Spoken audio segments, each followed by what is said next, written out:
Apparently this bear wanted to have a conversation with me about third person, so oh, just changes it to first person.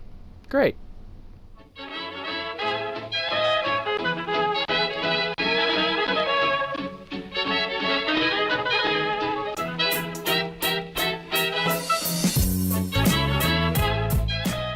Hey everyone, this is Syntax, and today I'm going to be talking to you guys about player restriction, or as I like to call it, a cool alternative for first person. Let's get into it. Really quickly, I want to apologize for not uploading. I was in the mountains doing some cross-country training with the boys, but I'm back now at least until Monday of next week, because then I'm moving into the dorms and things getting crazy. But after Wednesday of next week, everything should be normal. I should be on a normal upload schedule. But yeah, I'll try and get videos every day for you guys for the next 7 days. And yeah, well, I guess we'll just see how that goes. Anyway, enough rambling on why I can't upload. Let's look at how to do this. Now, at this point, of course, I think everybody already knows about the little helipad trick that can be found in the shark prop gallery. If you didn't already know, you basically just grow this thing and then like turn it some weird directions and place it down, and if you sandwich yourself between this H here, it goes first person. Wow, look at that. Now, while that is cool, that is not what I'm here to talk about today. Today I want to talk about player restriction and how it can be used as a kind of like cutscene, you know, interaction with cameras, and it can basically change the whole dynamic of Fortnite. So yeah, mostly cutscenes and stuff like that, but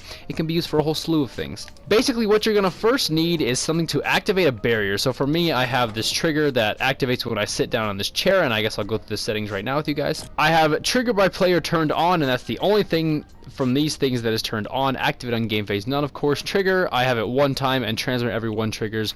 Delay and reset delay, of course, set to none, and everything disabled, and no.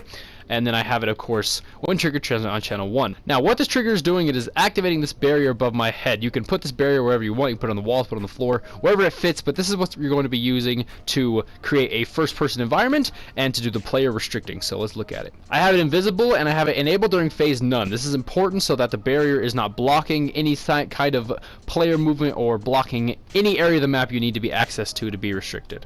I have the zone shape a box, and I have it invisible as well, and it's on 1, 1, and 1, but this can change obviously if you want to restrict a larger area, and this is enabling when receiving from the trigger that is on the chair. Now, behind my little house here, I have a second trigger set up that is triggering when receiving from our first trigger. Sorry, that was a lot of triggers. Basically, all of this stuff is turned off, and the other settings are the same, but my delay is 5 seconds, so what this means is I will be restricted from movement and in first person mode for exactly 5 seconds. You want to turn it up, you can turn it up. Want to turn it down, you can turn it down. Just depending on what your map, how long you want them to be restricted for, change this delay. Everything else is the same, except it's going to trigger when receiving from 1. Like I said, it triggers when we sit down in the chair in there, and then when triggered, transmit on channel 2. Now, why are we transmitting on channel 2? Well, let me tell you.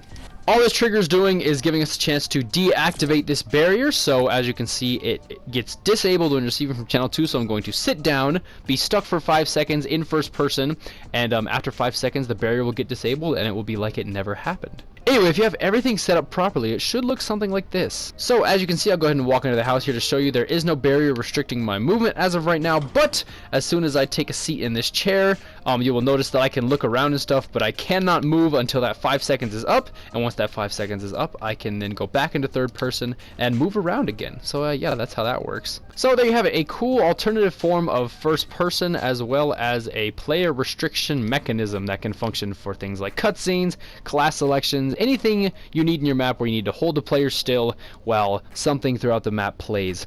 Anyway guys, I hope this video helped you out, and yeah, this has been Syntax. Later.